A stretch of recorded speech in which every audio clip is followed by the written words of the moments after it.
You know when you meet someone and think, oh, we're going to be friends? That was today's guest, Miss Emily.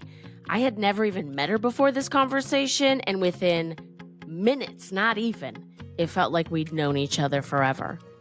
Emily is a JUNO nominated Canadian blues artist with sparkly boots, powerhouse vocals, and a story that so many women need to hear. We talk about the shock of her divorce, the darkness that followed, and how she rebuilt a life she loves with the help of her girlfriends, her daughter, and her own fierce determination. This conversation is raw, real, and honestly, kind of magical. Let's dive in. Well, speaking of music, I might have binged your album this morning while I was getting ready. You're so sweet. The one, is it Make It Rain or something about the rain? Make It Rain, yeah. And then the last song on the album too, because it's like moody and like it's a good closing song for the album. One Song Left. Is it that one maybe? I don't even know. Yeah. I'm now at a stage in my career. I'm like, what album is that? What song is that? I'm about to release a new record, and I really okay, so you binged my music this morning. I went on your website this morning and I was like, wow, universe. Wow. Good job. Someone out there is paying attention. Well, I'm obviously love your energy already. My parents are actually the one that told me about you. So tell me about meeting them. And I was so, because my parents don't listen to my podcast because they're like, no offense, we don't even know how to get on there. And I just don't have time to listen to that. I'm like, no problem. And especially my dad, he had a total knee surgery back last year, December. And I got him to sort of get on Apple Podcasts just out of boredom. I'm like, Dad, if you can't sleep and you're in pain, just look up like duck hunt. I said, you can search anything on those podcasts, and there's probably a podcast about it. So he's into like duck hunting and things like so. But anyway, so he dabbled with podcasts, and they don't listen at all. And I just thought it was so sweet that they were watching you play, and they really liked your energy. And my dad said to my mom, I think she'd be great for Morgan's podcast. And my mom was like, yes. And so apparently they came up and chatted with you. And I chatted with them this morning, and they said they didn't get a lot of time with you, and they just really liked your energy. So anyway, tell me from your perspective. Well, you know what? We're here together. We never even met. And this is our first time meeting. It's exciting. I know, it's so funny. So they were... the venue I was playing was a beautiful little barn on somebody's property. And so I can see everybody sitting in the audience. It's a small group of like, I don't know, 25 people, 30 people. Yeah. And so your folks were sitting right near the front. And they're so gorgeous. I mean, they're so beautiful. Yeah. And I'm sure that's a combination of things, it's like aesthetically beautiful people, clearly. But then as well, like, the way they were kind of grouped together, the two of them, the way they were kind of like clearly a very connected little unit. And they were, they had these great tans. I even said, you guys are real tan. And they're like, we farm. And, they're like sunshiny people. I don't know. It was really, there was something about them. And so I spoke to them during the show. Like, I'm a people person. I love people. People are like, oh, you're, music. I'm like, yeah, music is great. And I love that music has allowed me to travel the world and meet people. Mm-hmm. But it does that because I am a people person. Like, I am people first. That is my main art form on this planet is being a part of a community, dropping myself into these community settings that I have no business being there, but people are so nice and warm. And anyways, meeting your folks was just one more example of that. That was a whole night of, little magic in rural northern Wisconsin, and your folks happened to be there and we connected. But yes, they talked about you because I think you and I are the same age, maybe almost exactly. We're about the same age. So yeah. They were chatting, and they asked, I think I talk about my age all the time very openly. I don't think anything of it. It's just not a thing. I don't know. And and I've dated people within like a 30-year radius, so I just don't. They told me that too. We talked about you, Morgan. I'm sorry. Yeah, it's there's been different eras in my life. The different gentlemen have responded to me, and I'm like in my young guy era right now. I don't know what's going on. So. Sounds great. I I say that I just married a guy 19 years older than me, who reminds me the most of the guy I dated who was 10 years younger than me. Okay. You know, and there's literally 30 years between the two of them, and they were the most alike out of anybody I've ever dated. I really don't have a type, but Yeah, so man. funny. The age thing isn't really, and I know what you Listen, mean. Like that's the interest. I mean, I travel a lot on my own and stuff, and I have to tell people I'm married sometimes, but it's younger men. Younger men. I don't know if it's a confidence thing with us as women who are not in our 20s. I mean, I really don't know what it is, but I've noticed that. I think it is. And I will give a compliment. Years ago, I dated a guy who I didn't realize at the time I was 35, and he was pursuing me, and I finally was like, all right, we'll go out. And we ended up dating for a short time, and he was 21, and I Oh, thought he'd be like maybe mid to later 20s, and he thought I was in my 20s. So we were yeah. totally off on each other's age. And I will say this, show up at my door with flowers. Guys didn't do that. Like, I don't care what age you are. This young man at 21 was like showing up with flowers a couple different times in the time we dated. There was a time I think he like had said we were going to do something together or something, and then he didn't, and then I didn't hear from him, and I texted and I said, "Hey, it hurt my feelings that you didn't follow through on XYZ." And he's like, "I am so sorry, Morgan. I never intended to hurt your feelings." Like just really emotionally capable and available, and I thought, wow, it really. And then I could date someone in the 40s and they're not, because they haven't done their work or they don't feel comfortable with feelings or whatever it is and take everything as they get defensive and or reactive, whereas some men are like, hey, thank you for sharing that, and I will take that in and don't see it as an attack on them. So I really, yeah, like the age thing, I think it really doesn't matter. It's been, for me, my experience is more just their personalities and their capacity to deal with feelings versus the age. Because a lot of people are like, well, how old was he? And I'm like, I can have one guy at 24 and one at 26, speaking from recent experience, and one is very like mature and capable and takes charge and makes plans and does things, and the other one it's like really indecisive and just kind of wishy-washy. So I really don't think it's age. I just think it's more just how they are. People. Yeah, isn't that I agree. I agree because Yeah. I know I don't have a type, and I think my first husband was 10 years older than me, and that seemed crazy, but he felt like a peer. And my husband now is 19 years older than me, and I just assumed after my first year marriage ended, I was like, well, obviously now I just date young guys. I mean, I just figured that's always seemed to be who was interested. The demographic just kind of stayed the same. Mhm. I got older, but they all stayed the same age essentially. And anyways, it was really funny to me that I ended up with somebody so much older, but nobody believes he's the age that he is. He really presents as so much younger. And I mean, kind of like your parents, I would say. I know they're 71, and I see other folks that Yeah. are like 65, 70, and they almost, it seems like they almost limit themselves. They're like, well, Yeah. I'm older now. My parents, they, you know, achy bodies and joints and stuff like that. And just how they dress, and I said, you guys are more fun than me. I mean, they'll go out and they'll go to the concerts and go to the bluegrass festivals, and it's really, they stay very lively. And I am going to interview them on this podcast, because I have a friend of mine, she's a follower, so if you're out there, Hope, hiya. She was curious about my parents because she said, I see them out and about and they're just so vibrant and healthy and they seem happy. And she's like, what are their secrets?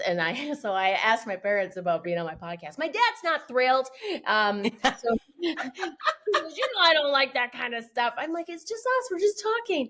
But anyway, so sometime when I'm live with them, I'm just gonna get on this platform and do a recording with them, because they really have, for me, been the example of, like, they taught me how to eat healthy. They had a workout room at the house, and so I learned that working out was a way to keep fit and vibrant and healthy and even happy. Like my brother, I told him, I said, I have 3 favorite things in this life. And he's like, I said, coffee, sex, and working out. And he goes, you really like working out that much? And I was like, I do. Because to me, it's like I get to listen to music. I'm moving my body in a way that feels good. Every workout is different, because some days I feel like giving her hell, and other days I'm like, you know what? I'm going to walk on this treadmill 10 minutes, and that is all I'm going to do, because that's all I feel like doing. And I really, to me, that I really love moving my body. So anyway, I learned that from my parents too, because they were always working out. They still work out. I'm so proud of them, as active as they are. Mom's riding her horse, and my dad's still logging his land. And they still go out in the workout room, and my mom's rowing and doing her push-ups, and my dad's it's just, I'm very proud of them. So That's so awesome. Yeah, I learned how to do a push-up at age 40. When I was going through a divorce, and I was like, well, I always worked out, but I was never into upper body stuff. And I was like, I want to learn how to do a push-up. And when I tried to do one push-up from my knees, like that's, I do one from my knees. Sure. I'm chesty, So I went to try and do it, and I was like, I can't do one push-up. Like I couldn't do one. Yeah. Now I can do 63. I can do as many as the age of my husband. That's my goal. And so now 63, I can do 63 push-ups at 44. But at 40, I couldn't do one. Good for you.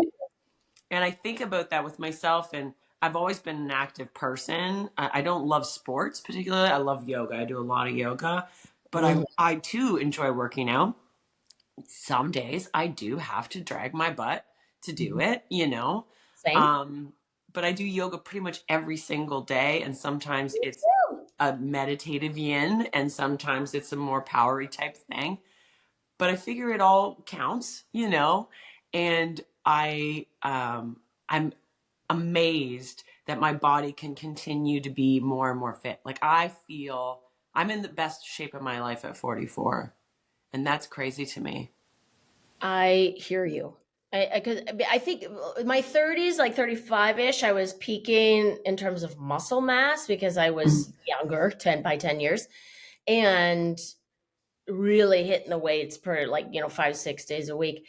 And I was dancing, and I was very active and pretty fit. And now I would say I had 2 knee surgeries, and so things have been different, and the recovery was limiting, if you will. And I really embraced yoga too. I've now become more streamlined, for lack of a better word. So I'm not as muscular, and I do feel strong and centered. And someone was asking me why I liked yoga so much. It was this young guy, and he's like, I only did yoga once. And he goes, why do you like it? And I said, it forces me to follow my breathing, which I normally don't do. I just give her, I just go hard and don't think about breathing. But now I'm learning what move with what breath.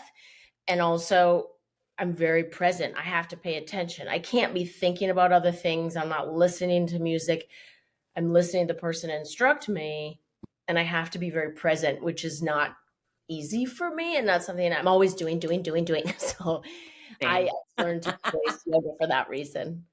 It's really been interesting to me. My yoga practice over the last 18 years, I would say I've been doing yoga regularly. Wow. Totally, it's changed. It's changed me, but how I practice has changed. And the breathing thing and being present thing, at the beginning, it's like, all right, I want to just be able to stretch my legs wider. I want to be better in the sack. I want to, what is this going to benefit? How is my ego going to improve here, really? And now there's always a little bit of that, but mostly it's, this. I don't take antidepressants. I never have. And I actually credit that to yoga. No anti-anxiety meds, like things that I think are so common now, which is fine. But for me, I've never wanted to have to do that. And I think It's not that I haven't suffered. I have suffered, but it's more that I've found a way, mostly through my yoga practice and involving that, to keep my brain healthy too, and my anxiety levels relatively in check most days. I love And that for some you. days it's just breathing. but it's good. It all comes down to yoga, really, for me. That's nice. I thought there was a time in my life that I did take antidepressant. I was living in Florida, and I just was in a space where I wasn't happy with what I was doing for a living, and just like, what am I going to do with my life? And I was walking my dog, and there's a lot of I lived on the intercoastal, and there's a lot. Florida builds up because there's only so much space, so there's a Yeah. lot of high rises. And uh, I was walking, and it was nighttime ish, and I'm like looking into other people's windows, wishing I had their life. Anything to get me out of my life. I didn't even know what their life was, but I was just like, maybe their life, I wonder what their life is like. And then I realized I'm kind of in a hole I think I need to push out of. And so I was on antidepressants for a very short time, like maybe a month or two. And some people would argue it hadn't even kicked in. So maybe it was placebo. But for me, it was like I needed something to give me that bump out of that dark place, and it did help. And I'm a published author. I'm like, there was this book, this wellness book, where people shared their stories of a wellness journey of sorts, and I talked about having had disordered eating in the past, and this my short time exploring antidepressant, because I am an anti-medication gal. And then I Okay. just thought, maybe I just need a little something. So anyway, I did explore that once, because it in a place where it was like I needed a helping hand. That did help. It's interesting, the people I know who have taken them, it has helped them as well. Yeah, I don't and some know that people I do it know. long And term, and if that's yeah, good for you, whatever helps. And nobody wants to be unhappy. But like you said, I really think working out makes a big difference. And they get the memes all over the social media, or whatever. And there's the one that says, um, working out is the free antidepressant or whatever, that it's the most underused and it's free. And I definitely agree, which again is why it's one of my top 3 favorites. I love that. Yeah, I like to, I think of yoga as my drug of choice generally. Like, I love I cross the border too much to smoke pot anymore. So I'm like, I'm like, all right, what can everybody that. needs something. That's awesome. Well, I haven't even properly introduced you, and I will say I was looking through your Instagram. I mean, obviously when my parents told me about you, and then again today. And for the listener that doesn't know who you are, I want to say hello, singer songwriter Miss Emily is a JUNO nominee, 3-time Female Vocalist of the Year, Canadian Blues Awards, and an International Songwriting Competition winner. What else can you tell us about you? Because you're awesome. You have a sparkle, you have an energy. Was it always like that? How did you get into what you do? And when did you realize this is my life? Like, this is real, and I'm like doing what I love, and it's a living. And it's really, what has that been like for you? Well, so this is, I just celebrated 21 years full time, playing Okay. music full time. I have a pretty quote unquote normal life.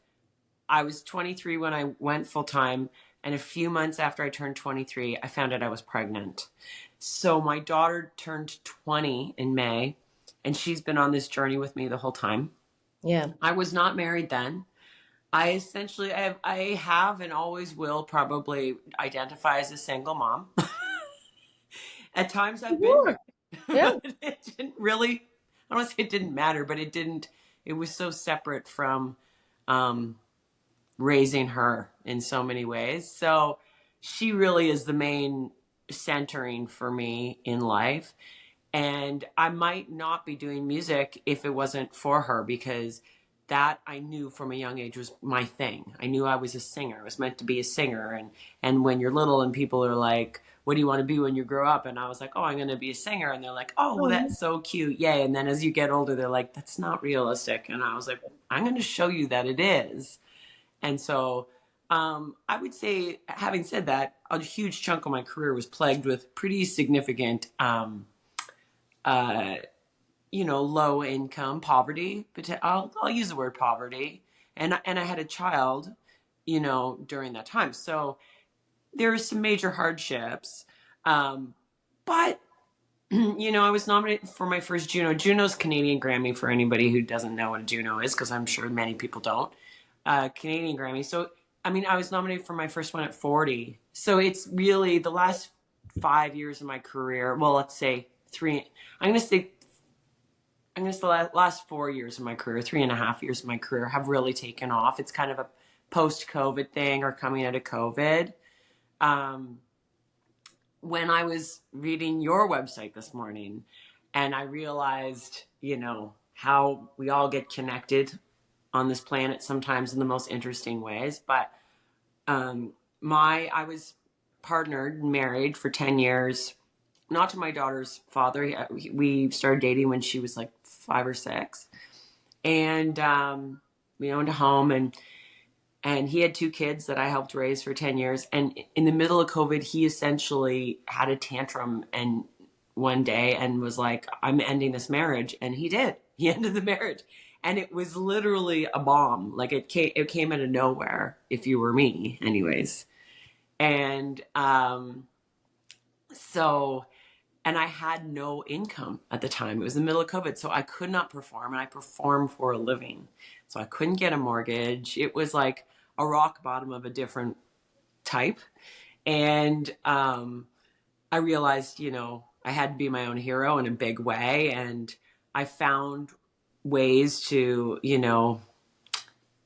kind of continuously have my fan base, if you want to call them, or supporters, my music community online. And they were there when I was able to get back out and perform. And thank goodness. And I was able to kind of pick up the pieces and move on. And I very quickly turned around, dated, got remarried. I did it all as fast as I could. I really did. I was like, nope, this is not the life I want. So I credit some of that to my career, because my career, we were using the word pivot a lot during the pandemic. And I was like, well, in my business, you have to pivot like every 6 months anyways. It's a whole new business. It's, if you need to be generating an income doing music full time, we used to have record labels that gave us advances. That doesn't exist anymore. That hasn't existed for a long time. And, I can't make money off of streaming. That's not any type of income, or, and then CDs, I still sell CDs, but it's not, of course, like it was 20 years ago. I was selling CDs. No. So anyways, it's been an interesting career. It's forever changing. And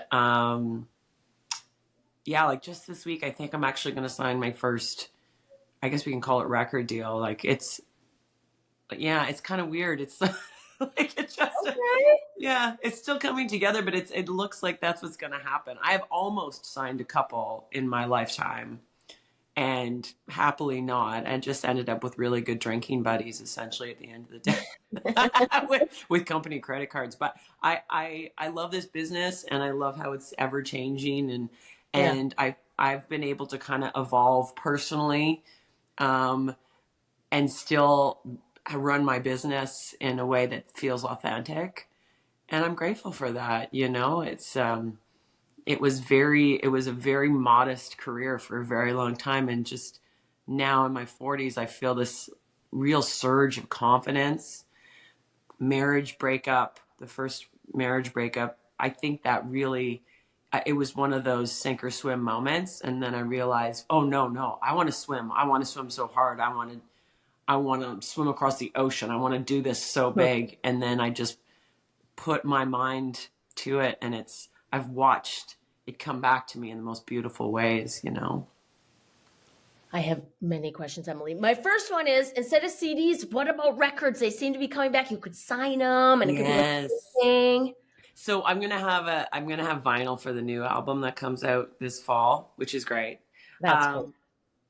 And they're great. I mean, I find traveling in an SUV and temperatures and stuff like that, like vinyl has to be kept in like proper temperatures, and okay. it works in certain scenarios, but like, after the show I met your folks at in northern Wisconsin, I hit the road and I drove 2 hours. It was just me and the deer. I was like, you know what it's like up there. It's like 2 hours of like me and the deer. And then I slept for 5 hours in like a casino parking lot, and then woke up and did the rest of the 13-hour drive back to my house in Canada. I mean, that's How not on earth did you even end up at Scott's place? Like, how did you even know about it? And that's a heck of a dedication to drive that far for that. Oh, I mean, as soon as I found out a little bit about, my agent booked it. I have an Oh. agency in the States, that work with me, and they find me some really cool stuff, and they know that I'm like, if it's a special place with Mm-hmm. special people and there's something there that you think is really cool, I'm in. I will find a way. I will get in my car and I will drive. I had my daughter young enough that my life really revolved around her. Well, she just moved out last fall. So I'm in a totally new, these are my 20s. The last time I had this freedom, I literally was living in my car. So, and I was 22 turning, not quite 23. I moved out of my car just before I went full time and had my daughter, actually. So, and I loved that time of my life. It was free. I couch surfed and I drove around and played shows all over. And that's what I'm doing, 20 years later. It's wonderful. I love it so much. So places like that, that's just like a diamond in the rough, you know, way better than any crappy little club where people aren't listening. So Yeah. I'm grateful for it, big time. Yeah, they're just talking over you. Now, take me back to the breakup, as you know, um, about my website. I work with women that are rebuilding after a breakup. It doesn't matter if it was a situationship that hurt their feelings, a divorce, or whatever, like something like knocked their confidence down, and maybe they're feeling like, now what? You don't have someone to text with every day. Because that was one thing when I had the one long-term breakup I had, or relationship I had in my life, and when we broke up, I thought, who am I going to text? Like, there's no one to talk to every day. And my mom, she said, well, you could text me. And I said, I can. And it's not quite the same. Like, you and No, dad have this language, and because sometimes she'll very rarely accidentally text me something she meant for dad. And I was like, that was for dad, wasn't it? Because it's just something that's an inside thing, that a conversation that was already going, or something. There's this partnership. There's a different conversation. So anyway, I just like, well, now I don't have anybody to talk to every day. Nobody cares that I'm here on this planet, and wants to know what I'm doing, or where I am, or how my day is going. So anyway, so it's just interesting for some women I talk to and that I work with. They're like, I'm not even interested in another relationship. I just want to rebuild myself and figure out what I want, and whether it's where I want to live, or a career change, or how I'm going to present different in relationships going forward. You were like, nope, I'm not doing singlehood. I have a girlfriend like that too. She's like, I don't want to be single. And she was on a mission. And so it's curious to me that you were, as much as your life got blown up, how did you rebuild so quickly and be ready and willing to put yourself out there again? Because I could see where some women would go, that was a huge hurt that came out of nowhere. Like you described it as a bomb. I don't know that I want to even go there again. yeah, I mean, for me, after the initial shock of it, which I was absolutely shocked, and then, literally I was, served papers. They actually served to my daughter in our driveway like a few days later. It was so, and then I had signed a prenup the size of my dining room table. I mean, it was huge, and I happily signed it. He's in the car business. We come from different planets, and I had no problem with that. But I still had some rights, and they had loopholed some things, so I was going to lose my home. I lost my home, and I couldn't get a mortgage. Like there's some pretty ugly pieces to it that I very quickly figured out. And I'm going to be honest with you. I actually thought I should just walk into the lake. We had a beautiful home on the water, and I thought, maybe this is it for me. I really did. And I have a daughter. She had just turned 16. And she really is my meaning of life for me. I think it's different. We talk about meaning of life, and I think it's really different for every single person. And she's kept me here in moments of my life that were so challenging that I thought I can't be here. And she was always kind of that beacon of light that I always knew I was supposed to share this journey with her, you know? And she, anyways, so it was very, very dark right out of the gate.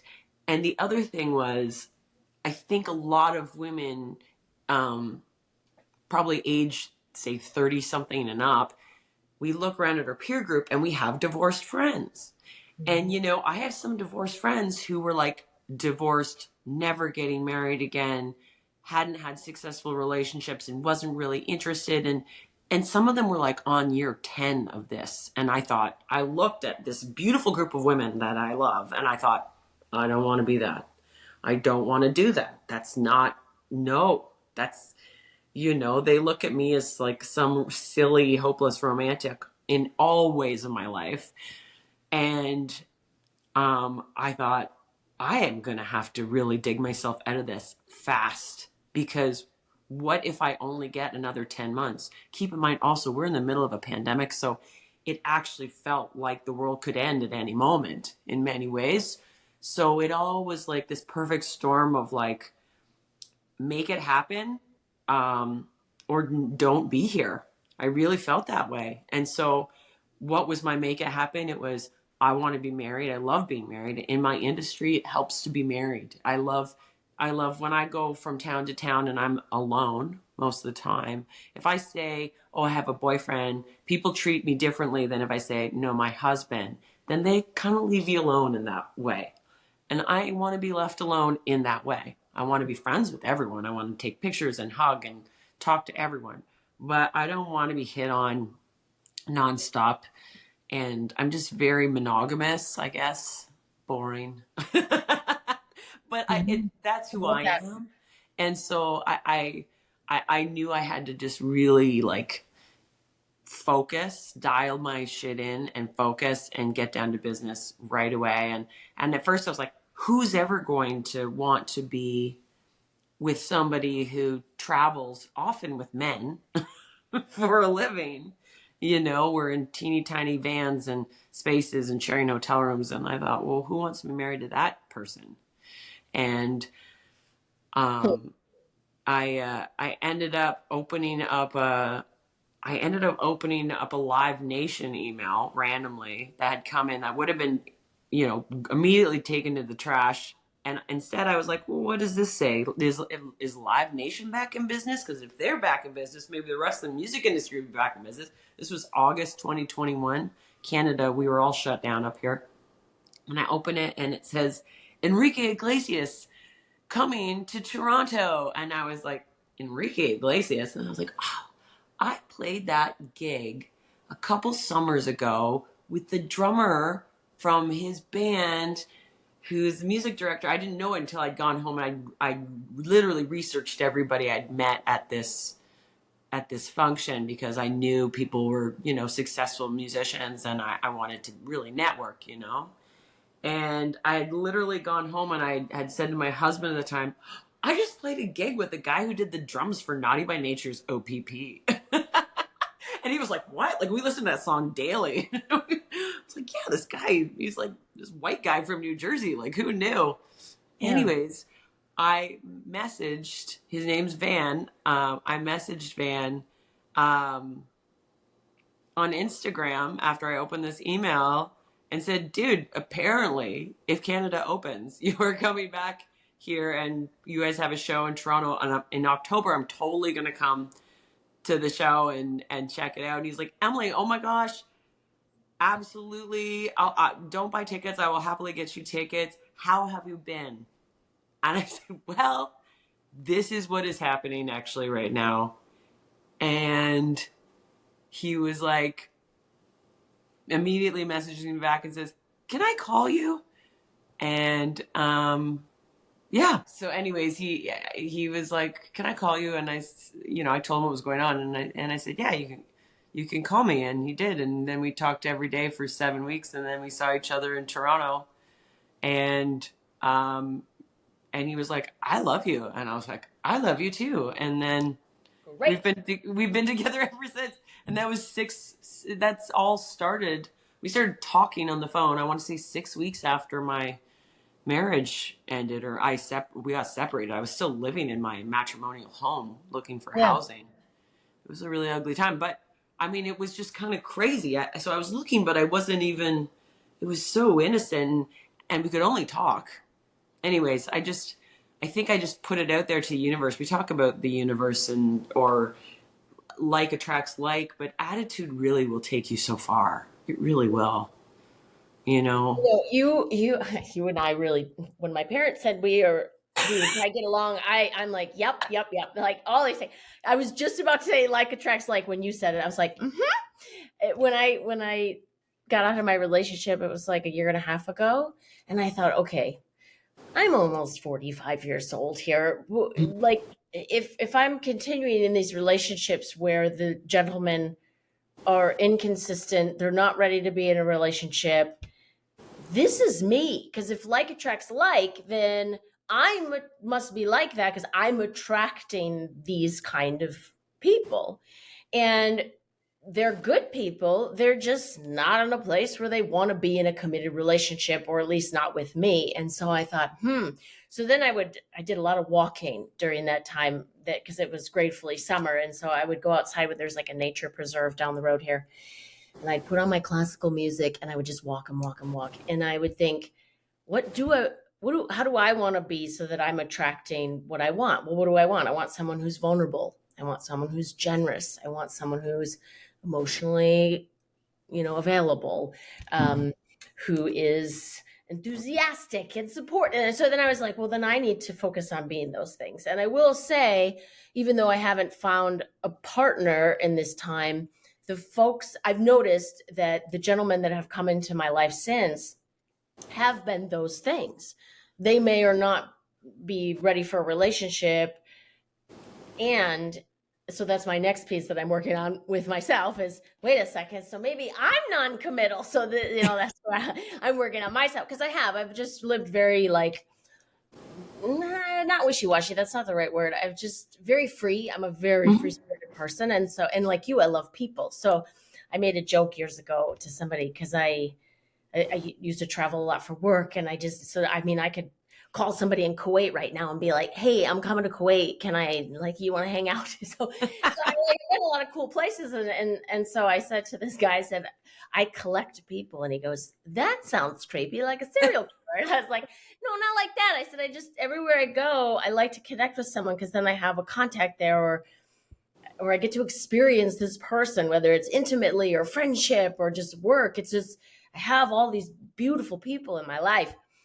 And I have a very good girlfriend who's very soulful and very honest. And she was kind of challenging me and saying, you do live a very casual life and it's contradictory to each other because you say you want a partner and you're telling the universe by your actions that you're not. And I was like, I never thought of it like that. So anyway, I'm still exploring what the rebuild is for me. And what I want. And I like that you were so intentional and you knew. And I think that is what made it happen. You just decided, this is what I want in my life. This is how I am. This is what I want to attract into my life. And only those kind of people probably showed up in your life because of that. Well, I wish I could say that was the only people that showed up. I mean, my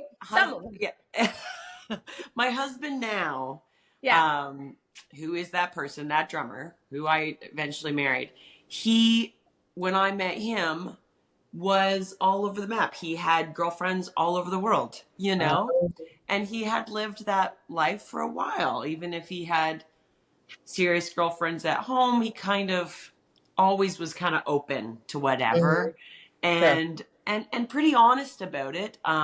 With most people, maybe not everybody. I don't know all those details, but I wouldn't say those are typically the people you want to settle down with.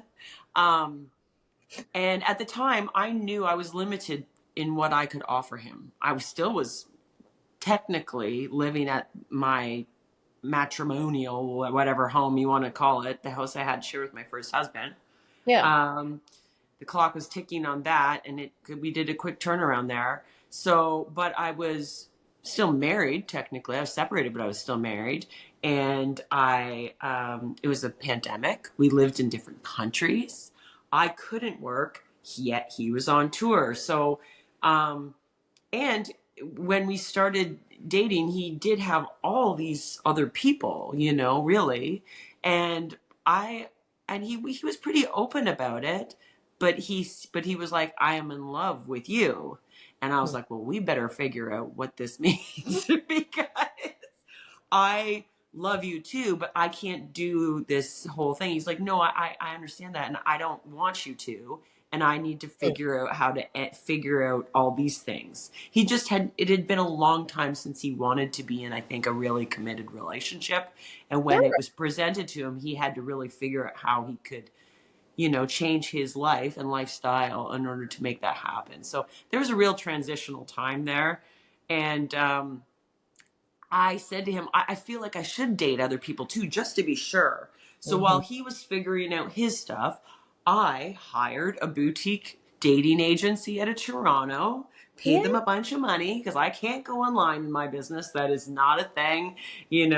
People in northern Wisconsin, they don't know who I am, but in Ontario, Canada, they do. Do you know what I mean? So I hired this company.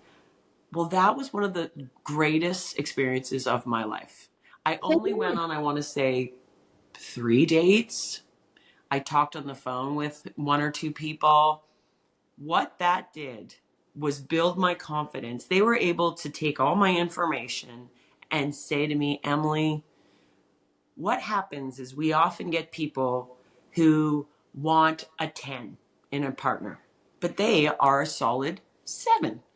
And we have to say to them, you are a 7 in this way, this way, this way.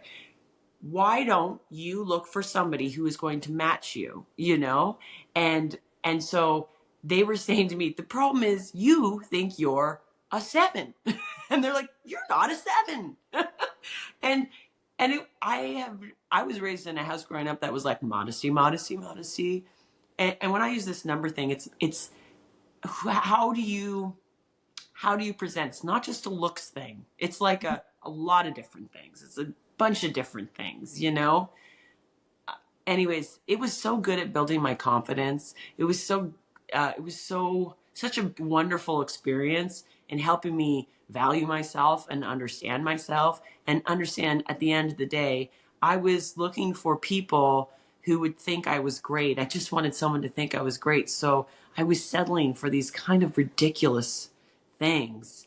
And it changed the way my perspective of dating. So I don't know. I actually really believe in those systems, the boutique dating agencies. I don't know how familiar you are with them, but they're like awesome. There's some really awesome ones. The only one I loved the show, what's her face out in California? I can't remember. Oh, Millionaire Matchmaker? Yes. Yes, I remember that show. She was very blunt, and she was. I loved that about her. And I love house music. Like, I love house music. Amazing. And I always say that working out and house music is my religion, and the sun is my God. But anyway, I remember the show. It was mostly gentlemen that were on the show looking for partners. And then there was one woman who was a DJ. And like you, she's traveling, she's working at night. She's like the center of attention, and she's still and gorgeous and couldn't find a good partner. And I thought it was so cool that she used the matchmaker to try to find a date. And I just thought that was it was just nice seeing a woman on there, a very successful woman who was looking to find love, and she played house music, which made me happy.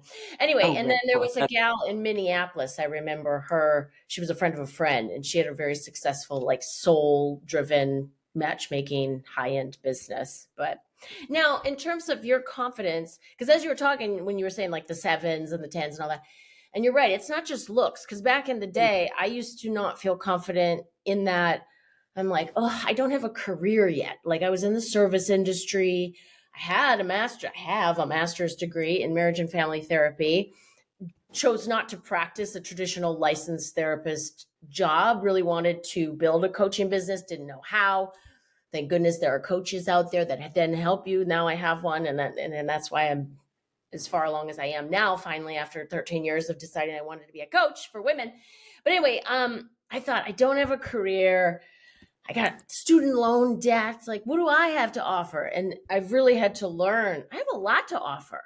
I am the full package here. Like, Yes. I'm very outgoing, and I'm very authentic, and I'm extremely loving and affectionate and thoughtful. And yeah, I got student loan debt, but that's the only thing that's like, a guy's not going to be like, well, you do have a lot of student loan debt, so I don't know if we can get together, because that's how I was evaluating myself. And it was like, I was feeling bad about myself for that, and thinking that I looked like a bad candidate. And so anyway, speaking of that, like for you then, what were the things where you realized, I am a 10, and here's why?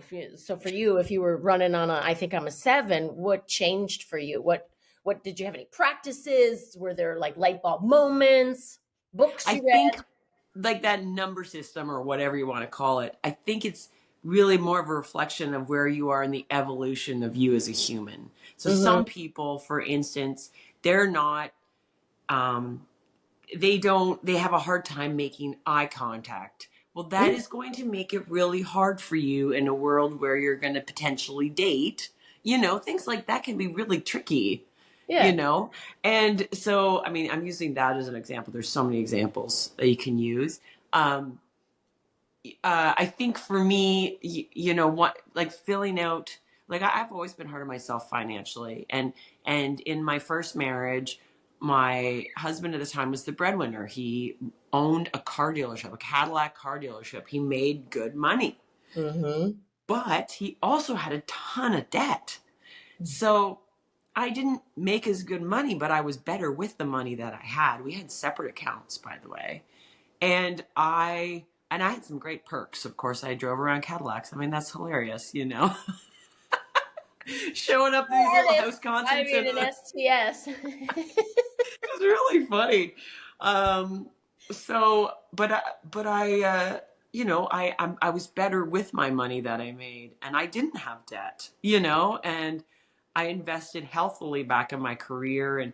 And some of this was really helpful because I had a partner who had a considerably better income than I had. And during the pandemic, forget about it. Like I was making nothing, and he was making money hand over fist, in his industry. And, but the money thing was a big one. It really, and once I finally learned how to have confidence in what I was doing, the money came in so much more easily and continues to. I'm still learning how to change my entire mentality about it.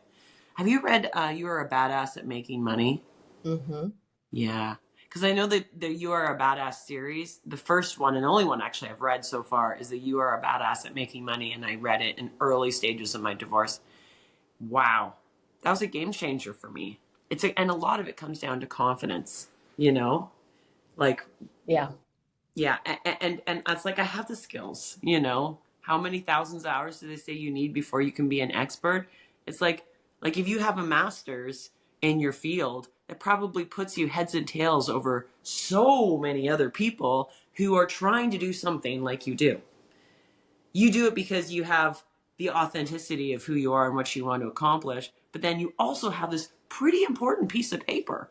And there's probably a lot of people doing something similar that don't even have that piece of paper. And it's like, there's real merit in having the piece of paper and having that education behind it, not just reading a few books and calling yourself an expert, Yeah. And I think, and I look at some of the awards and stuff like that, which, some people are like, oh, I don't care about awards in the arts. And I'm like, well, I do. This is how people answer the phone calls and answer my emails now. But I didn't have them until my late 30s, 40s, and that's confidence. It's not because I necessarily got better. It's because I believed I could, and I believed I was worthy of being acknowledged and being celebrated.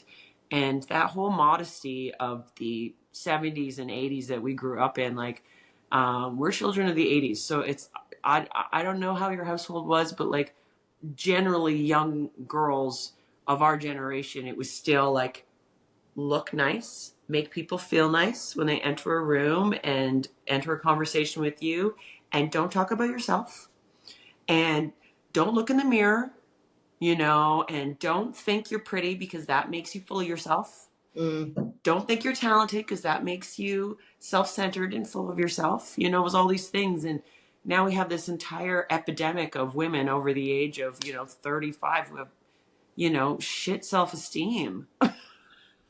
I told my daughter every day of her life she was a supermodel and the smartest person in the world. Every single day. She was tall. It was like she stood out, and I was like, you're a supermodel. You want to know who else is tall? Supermodels. She was super smart, and I was just like, I just celebrated all of it. We had celebrations for everything with her. I love my parents. They did the best they knew how to do with me. They were always supportive of my music career, but it's really tricky when you're told to like be really good and make people feel great and put on a great show, but don't think you're great. That gets really challenging in the head of a child and a teenage girl and a girl in her 20s and who's now raising another girl. Like, man, I had shit self-esteem for a very long time. I'm still working on it. Yeah. But as I've worked on it, I've watched the doors open and watched life evolve and improve. And the relationship part has been a big thing. Back to the valuing yourself. And are you a 7 or are you a 10? Well, what you will and will not allow into your life. I think for me, I was very lucky. My parents, especially my mom, I was always very confident, and it wasn't. She didn't necessarily like build us up. I don't know. She just gave us a lot of space to speak for ourselves because she's outspoken and she lives out loud, and both of my parents do. And so I just grew up. We used to go to the grocery store, and I remember one time in particular, and there was a kid staring at my dad, and I'm like, Dad, why do people stare at us all the time? And he's like, because we're so cool. I mean, he was joking around, but I think because they were different, I mean, my mom had cool short hair, wore a lot of jewelry and, mini skirts with knee-high boots, and my dad had this big metal belt buckle with a skull on it and long hair and a ponytail. And he just was like, they were badass, and it just different. And so I guess I grew up feeling like, you can be however you want to be, and whatever anyone else thinks doesn't matter. Not your business. Who cares? I had more insecurities with relationship stuff because I just was, I call myself a hopeful romantic because I'm always like, I'd see other people, and even my parents, like married 51 years this year. And it's just like, I want that, the best friends and and they fight about dumb stuff, and they've fought all their fights when they were younger. And they have each other, and it's for better or worse. And it's just, I love, but I was like, how come nobody loves me? But again, so that's where I've had to work on my own thing. And I think that I have a good girlfriend who actually went to graduate school with, so she's a therapist, thank God. She's my best friend and a therapist.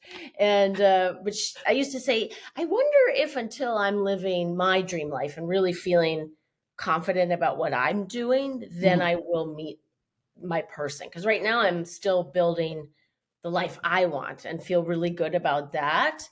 And not to say I would be distracted, but I really have a lot of big dreams. I still want to write a book, and I want to start speaking, and some people don't like that about me. They're like, you overshare and you're a lot. And so I think until I'm really living exactly how I am, which I mostly am, that someone will meet me and go, I like you. You are loud and you overshare and you're extremely authentic and I like it. So, Marian, you and I are so much alike. It's hilarious. I know, it's really cool. I love love too. Like, you're saying all these things. I'm like, I totally understand what you're saying. I mean, I gotta be honest with you. And I'm just like, oh, they're so cute. Even when I was in graduate school, I used to work at this coffee shop called the Spy House, and it was cool. It was just eclectic. All the furniture was like old antique. They had a big giant TV from like the 70s in the corner that didn't work, but it was just there. It was just a cool spot. And there was a bus station right outside this big window, and I saw this young couple cuddled up and laughing and talking and waiting for the bus. And I just thought, oh, I love that for them. Like, I've just always loved love, Mhm. always. I'm the That's, same. which is probably why I got my master's in marriage and family therapy, because I've always been fascinated by my mom. She goes, Morgan, you were asking about sex as soon as you could talk. She's like, you were always wanted to know. And she's like, I'd have to get like age appropriate books and, and try to explain because you had so many questions. And it's funny because now my bookshelves are full of even here, like in my bedroom, it's Come As You Are. And here I've got Gillian Anderson's Wand. I've got Succulent Sex Craft, Sex Talks by Vanessa Marin. I've got, I just, and then relationship books. To me, it's fascinating Yeah. why people get together, what makes it work, what makes it delicious and thrive, and why it doesn't. And I think I love it so much. That's I mean, that's so amazing that you get to do something in a field that obviously is your passion outside of your work. Do you know what I Yeah. mean? I feel so few of us are fortunate enough to have that type of cohesion between our working life and our rest of life. You know, Agreed. Agreed. Yeah, when it's people are pretty like, it's unique. not work, or it's when it's not work if you love it, or whatever that saying is. Yeah. And I am that person. Like, I remember that guy that used to do my nails in Florida. He goes, Morgan, do you think I like this job? I'm here 6 days a week. And he goes, this is just a job. And for him, it was just like, that was a way, like a means to an end. And he was fine with that. He said, I take a month off every year. I take the whole family. We go somewhere. That's for him. That was living. And that was why he did what he did to take, go and take this time with his family every year.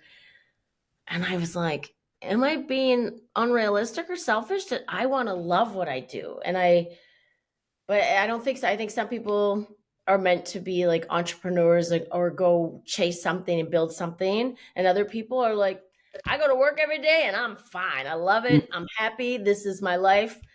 I was that person that was like, I want to do something that I really love. I want to serve women. I want to light them up and make them feel, because when that happened when I was a pole dance instructor, I was just fascinated that women 2 and 3 times older than me, I was in my 20s, they were like, loved my classes, were inspired by me. I'm like, what do I have to offer? You're like a CEO of a company, like, but it was just that they wanted that carefree confidence that I had. And so now to be able to coach women in this capacity, because physically, girl, I can't do that pole dance instruction anymore. I'm like, Well, I'm 45 and 2 knee surgeries in. I wear heels for like 5 minutes and I'm like, then back to the tennis shoes. So anyway, physically I had to stop teaching. But anyway, it's just to be able to serve the women now in the same way, just in a different container, has been really awesome for me.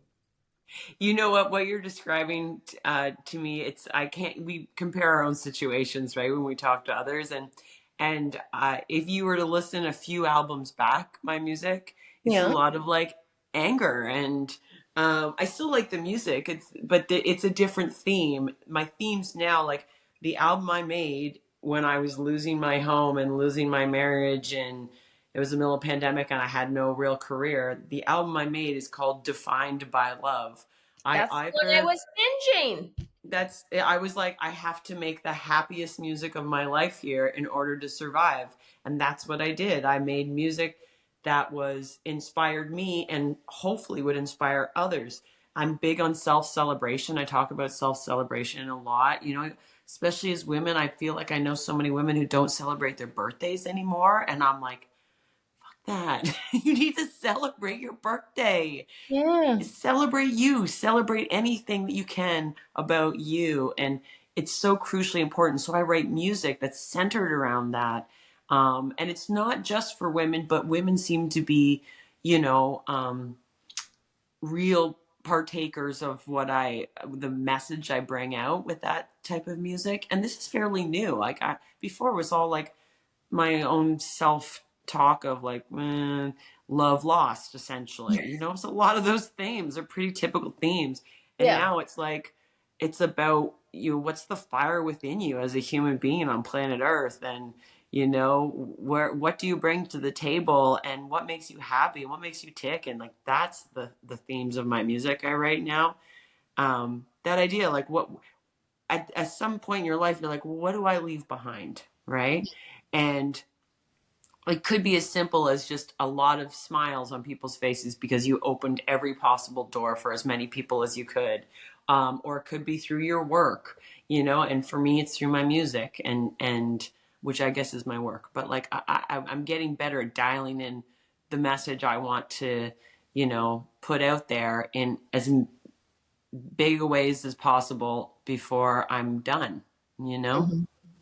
As you're talking, and you can tell me your thoughts on this, I was thinking for me, the evolution was being with someone. And because one guy in particular I dated when I was in South Florida, it was so fun being with him that then when we weren't together, I was like sad. And I realized, wait a second, I'm almost like defining my happiness and my get up and go and excitement for life because I have this partner to go do stuff with or that's in my life.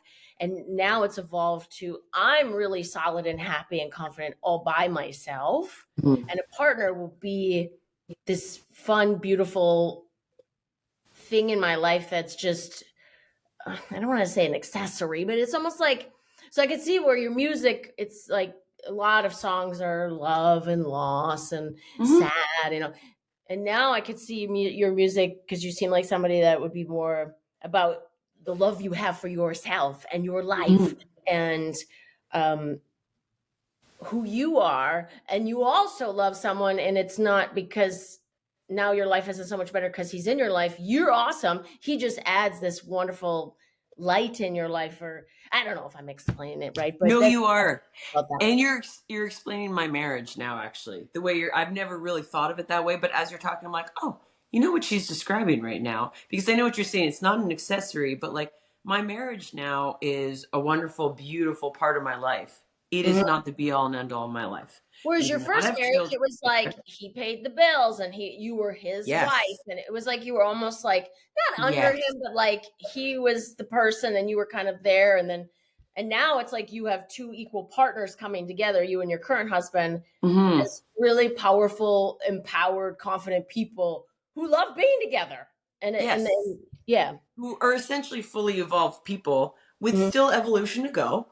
Yeah, But we always. can kind of do it simultaneously. And, I own a house in Canada, and then we have a home together in New Jersey that we purchased last year.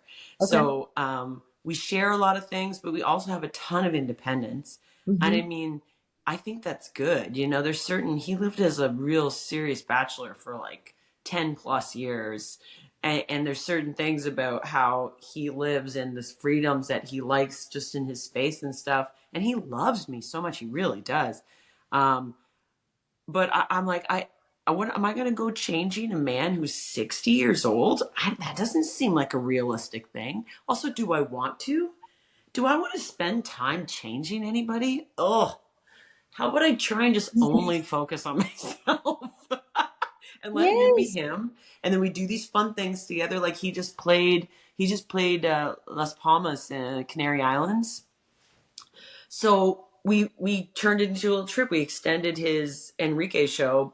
They had the hotel for 3 days, so we extended it by 2 days, and then we did a little vacation in it.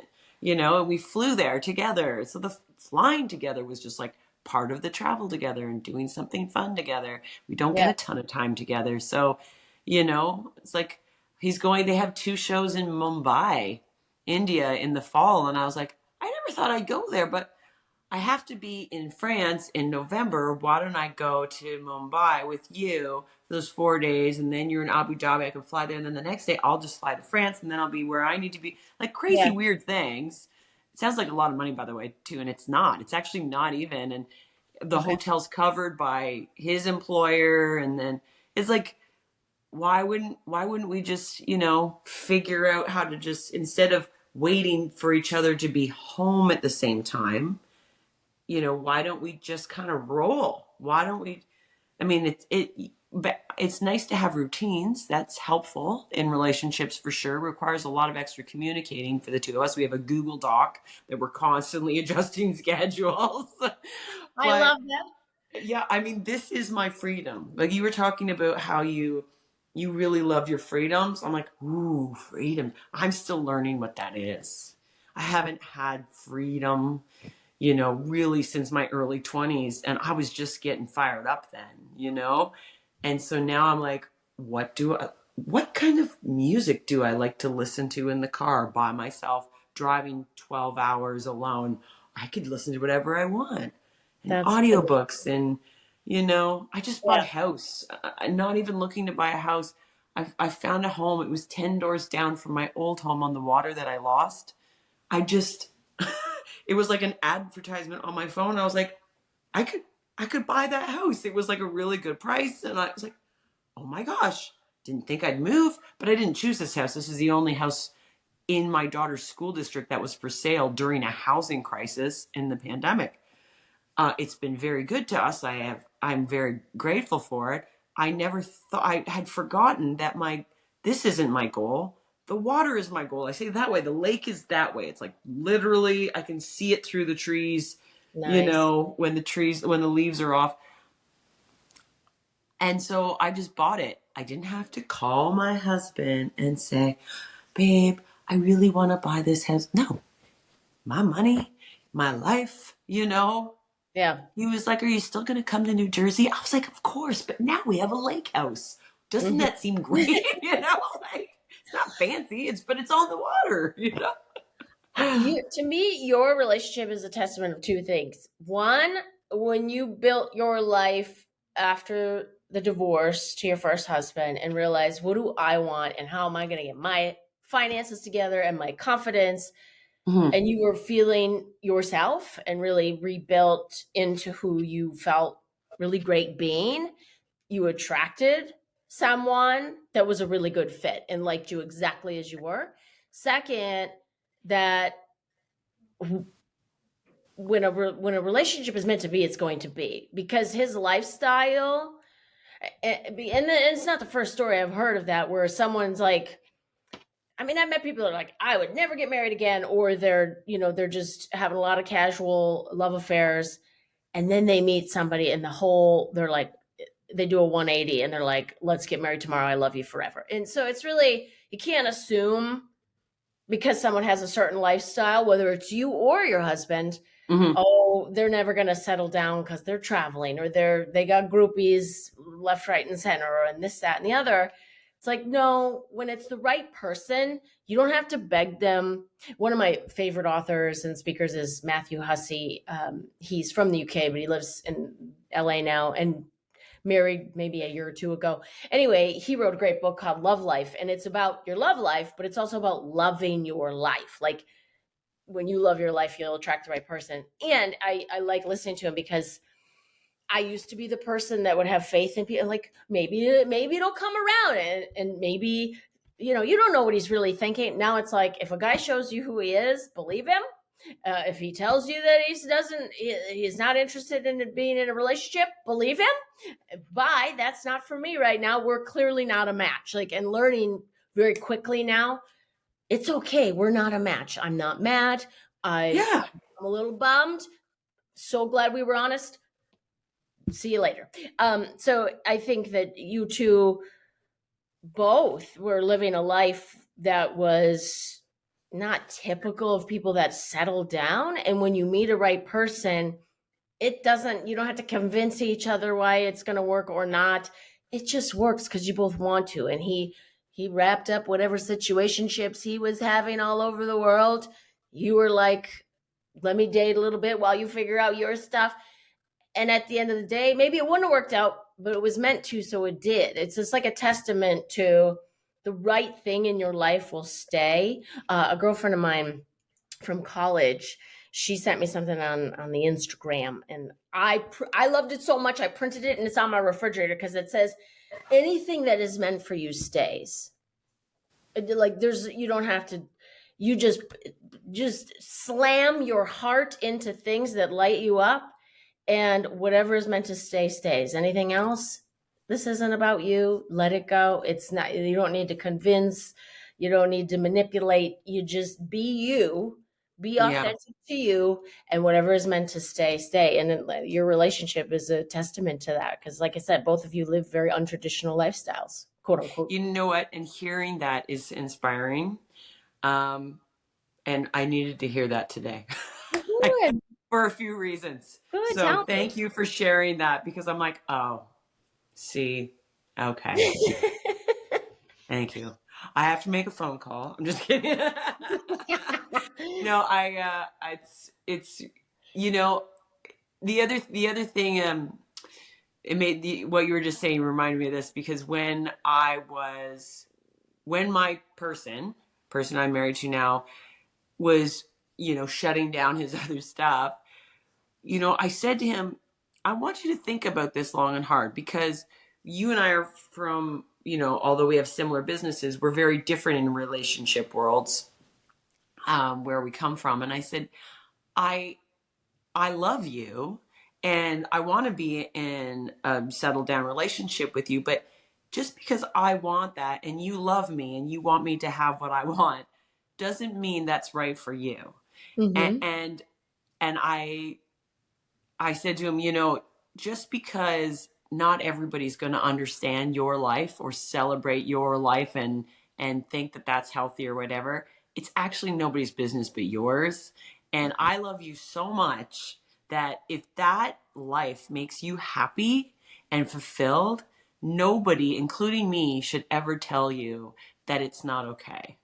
I Hmm. can't be your person, but we could be great friends forever because I celebrate you as a human being on planet Earth and I love you. Like, I really, really do love him so much. But it really wasn't affected by the other stuff that he was, his other situationships or whatever. I knew I couldn't be in a relationship, a romantic monogamous relationship with somebody like that. But at the same time, I was like, who lived that life? But I was like, that doesn't mean you should change that, Hmm. because you should change for yourself, not someone else, really. And your quote made me think of that big time, because it's like, if it's supposed to happen, it's gonna happen. So will you say it one more time, because I almost feel like I should write it down, but maybe you've probably shared it on your Girl, I'll page. send it to you. Yeah, Yeah, it's a longer quote, but what I took out of it was, slam your heart into everything that lights you up, yeah, and what is meant to stay will stay. we'll Because and stay. I Yeah, had to keep telling myself that, because I am the person that will fight for things, and really, my mom, it was interesting. I had to do this exercise with my business coaches, talk to like 5 to 10 different people and ask them for 5 adjectives to describe me.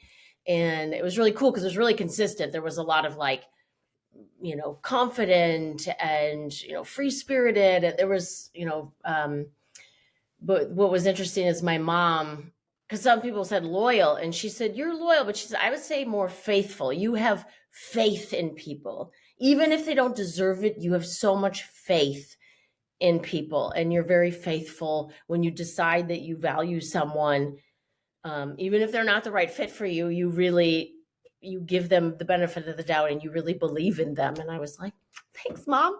And that being said, I don't ever want to force anything anymore. I'm just like, you know what, I'm gonna say the things. And that's where I was, kudos to you for saying, I really love you and I'd love to be with you, and I can't do this unless we're going to be in a monogamous relationship. Because some people would be like, well, I'll adjust because I don't want to lose this person. I'm finally where you're at, where I'm like, I really would love to have sex with you. And we're both in a different place. Like, I'm looking for someone that wants to do life with me and like also go and hang out and go walk around a museum, maybe. yeah, Not just the stuff that's fun in the bedroom, like actually spend time outside of that as well. And if the person's like, yeah, I'm not there, I have to be able to go, okay, then I'm not taking anything. Because I used to just go, well, then the sex is, let's just do that because it's fun.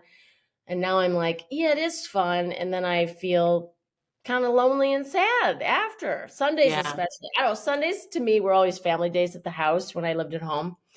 And even if we weren't in the same room, mom and dad would be watching the 60 Minutes and I'm in there doing homework or writing in my journal or something. I loved being in a home with not just by myself. So Sundays were always a hard day for me. So for me, if I'm dating somebody, it's like, I don't want to be alone on a Sunday. If you can't show up on a Sunday, then I don't want to do this anymore. So That's great. That's anyway, great. kudos Because to that you. if you know it, then you can, some people just don't know what they want. But if you know Well, what you that's true too. want, Yeah. Or you're even if they do know in their heart, they settle because they're like, well, what if nothing else comes along? Or what if, Mhm. I don't want to be alone. So, and for me now, I'm like, I'd rather be alone than not have something that feels good to me. Mhm. This is where I think the role of friends is so important, because when we're lonely, sometimes That's we good. do drastic things. I'm a people person, so being alone, not my forte. Though I've learned to be better at it, with my long drives and stuff like that. And post pandemic, I'm doing a lot of touring as a solo artist, which I never did really. I haven't done for years. Yeah. And being able to be alone with your thoughts, make sure they're happy, healthy thoughts or useful thoughts.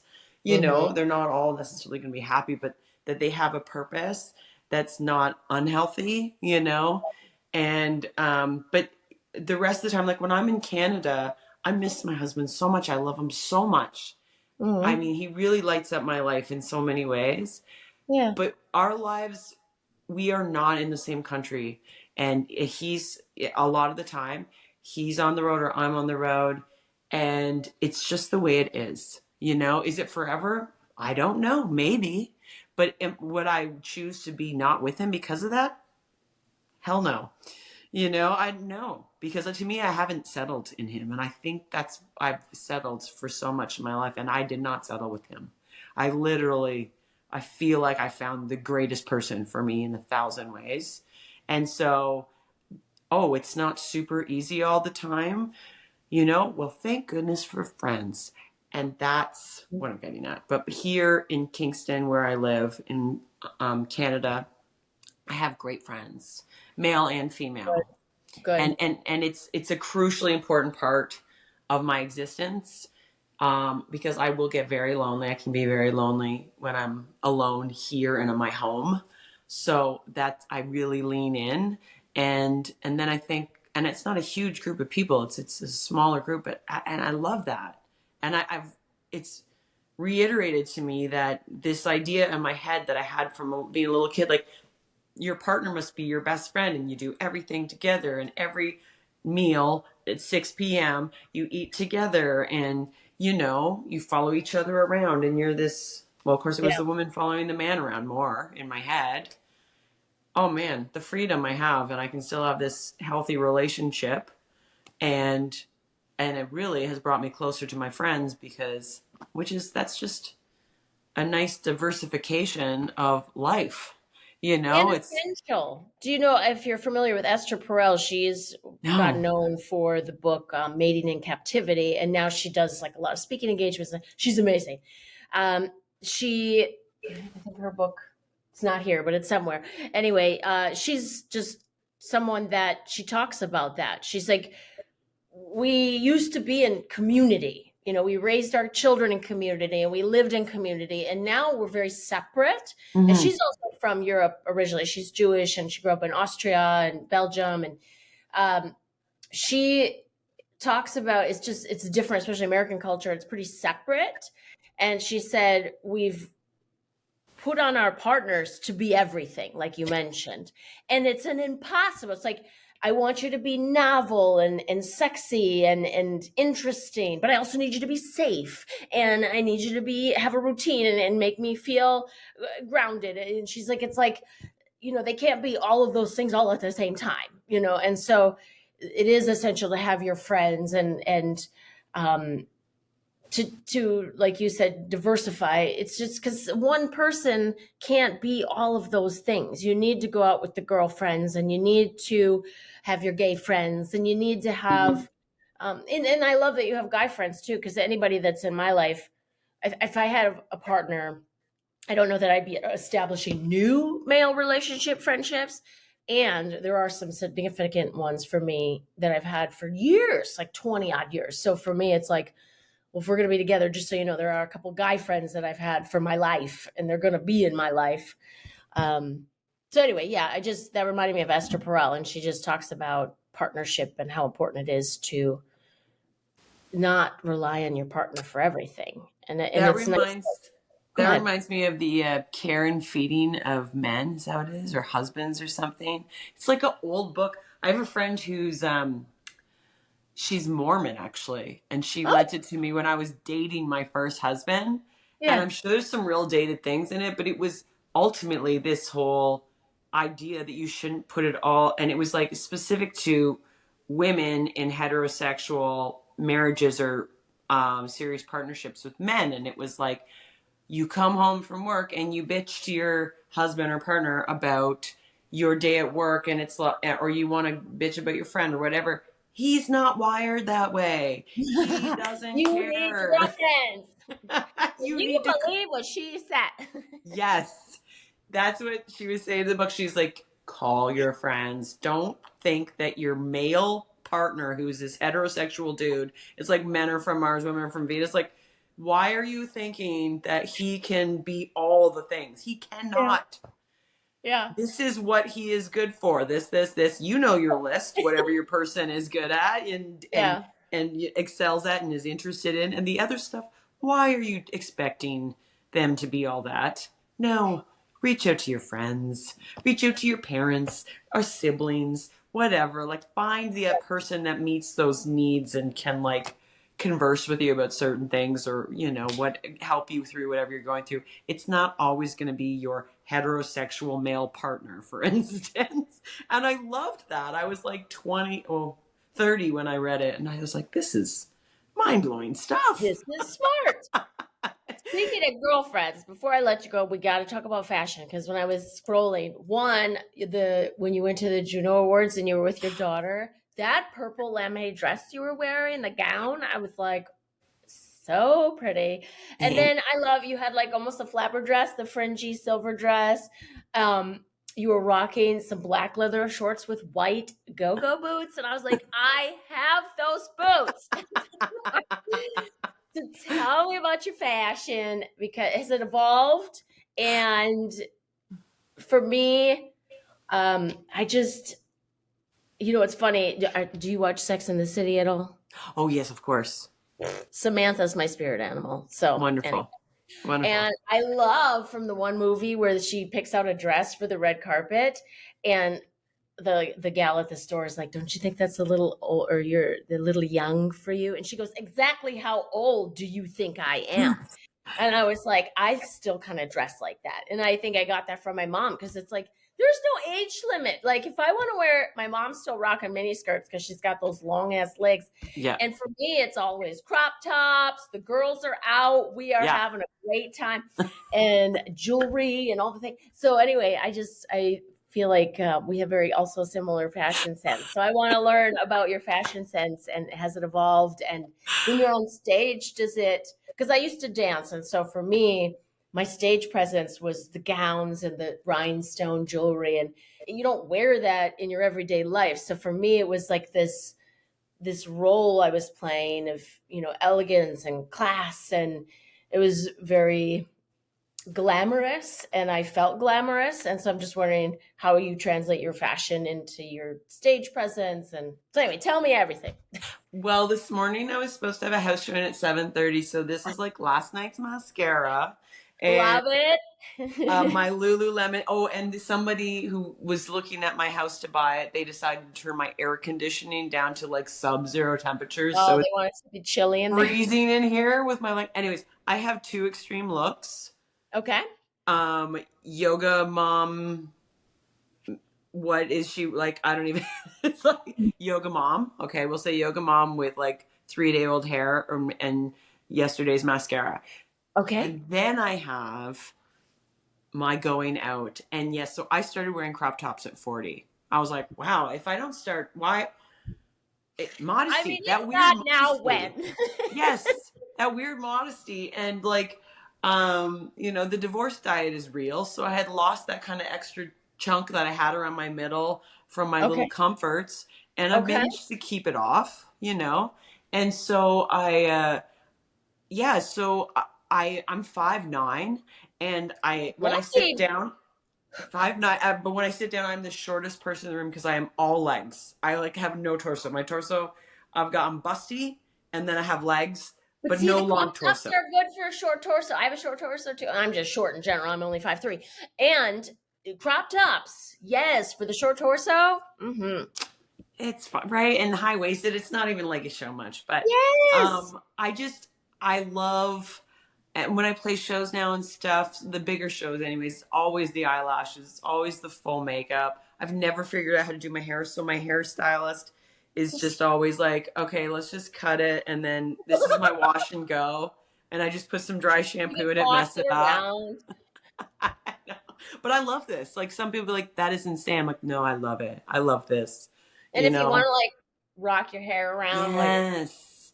Yeah. And my footwear, I was always really stacked up at my shows. Lately I've been rocking these kind of like chunky biker boots, but then okay, with like a little tiny fringe dress or something. I don't know. love that. It's always kind of changing, but right now my feet have been hurting.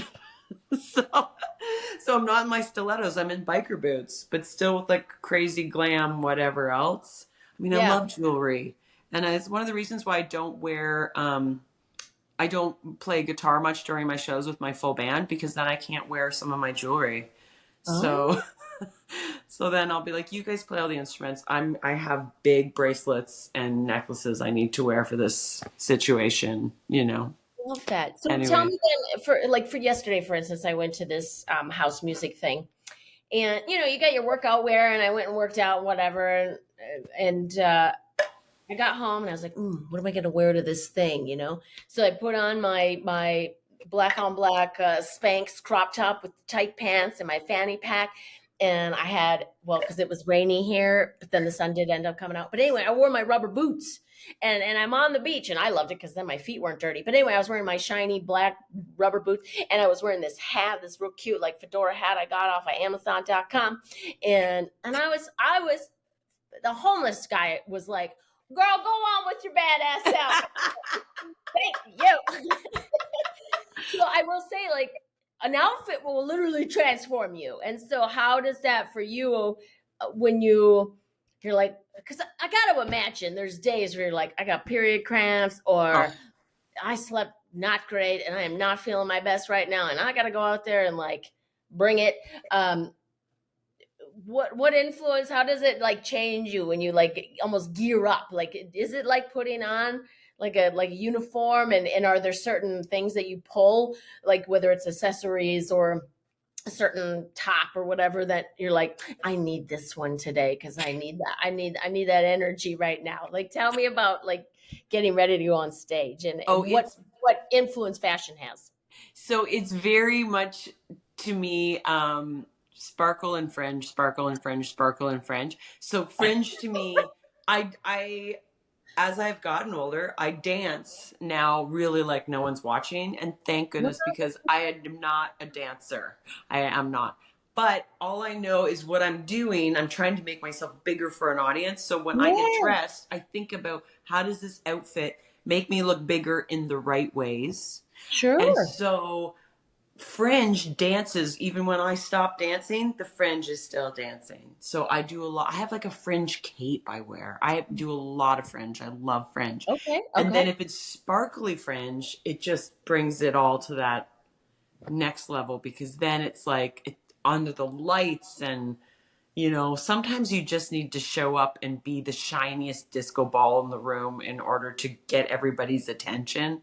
And Love. that's often what I'm doing. And if I'm feeling a little blue, sometimes I'll find, the bigger picture in my some of my darker times is when those are the days I have a big show, and then I realize the balance there is I'm supposed to play the show to correct or help what the issues I'm having in the morning or whatever it may be, or the day of or the day before or something. There's always this balance that seems to happen.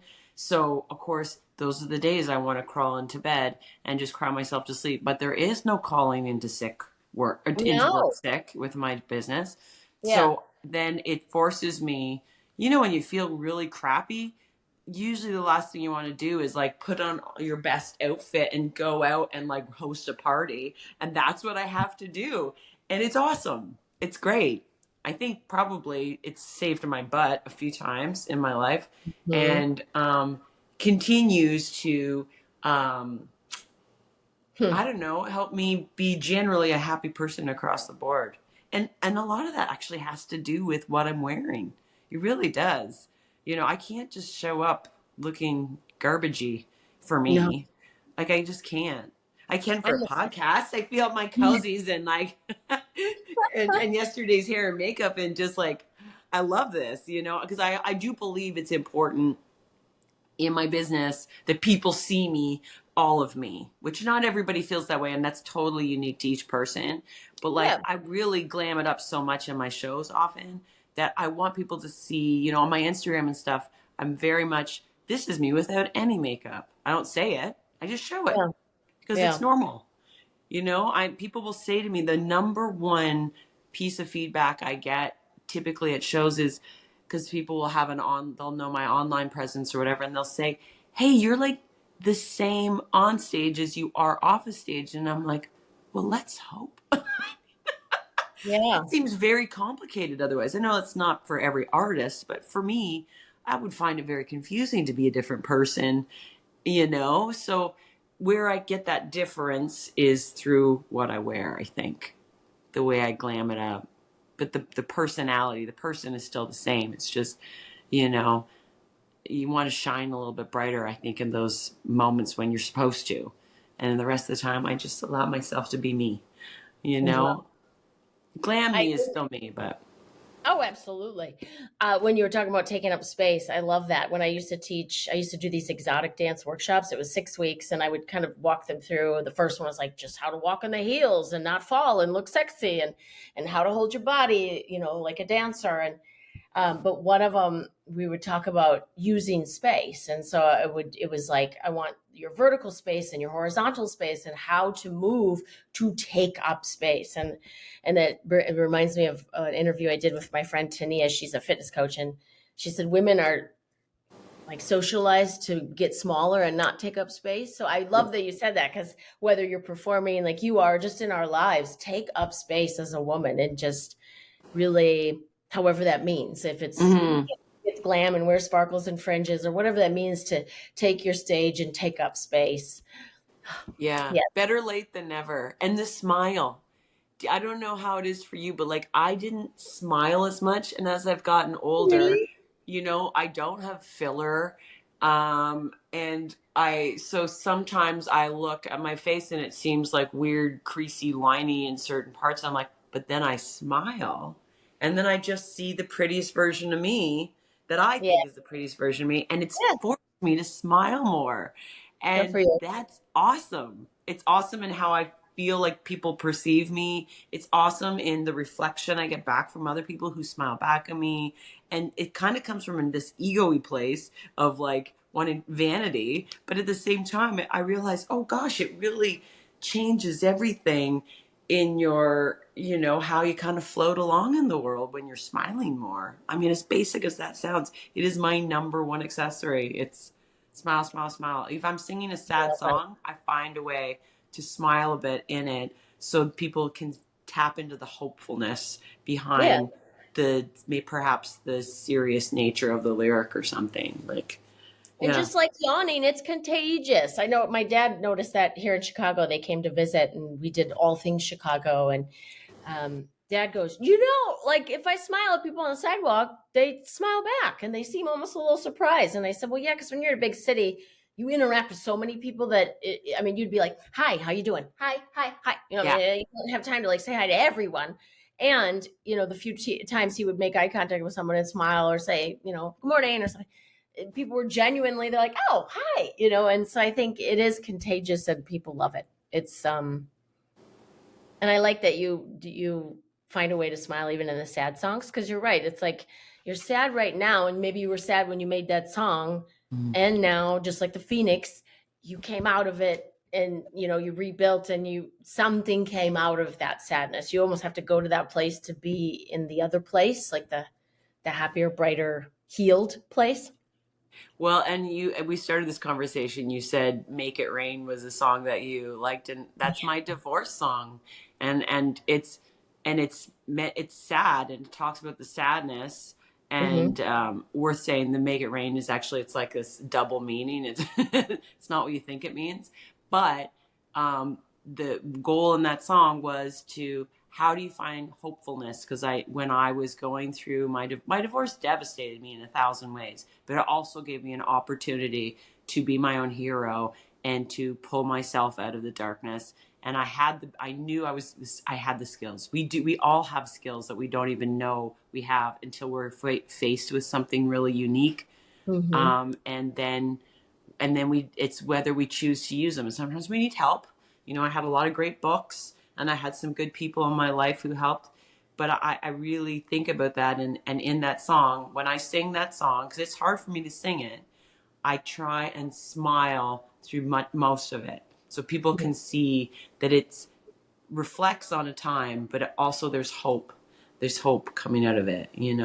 Hope is never gone. There's always, if we can find the hope, we have the capabilities. We have that positive reinforcement that will help us move forward, and things will get better. It's big. Yeah. What I would love for you to leave folks with is your motto in life. And mine is, if you don't try, you won't know. I'm the person that's like, yeah, I'll try that. I mean, maybe not calamari. There's certain foods I won't try. And, but in terms of activities or a thing, I'm like, sure. Like, I just feel like if you don't try, and some people were like, you're just going to quit your job and move across the country and you don't have a job or a place to live. And I'm like, yeah. And I did. When I left Minnesota, I was like, you know what? I am over winter. I don't like my job. I'm just going to move to Miami. I literally put on Facebook, hey, I'm going to move to Miami. I don't know where I'm going to live. And then sure enough, a girl that I went to high school with, who I wasn't even friends with in high school, was like, hey, why don't you come live with us? We're down in Miami, and blah, blah, blah. And I was like, okay. So I just put it out into the universe, and, if you don't try, you won't know.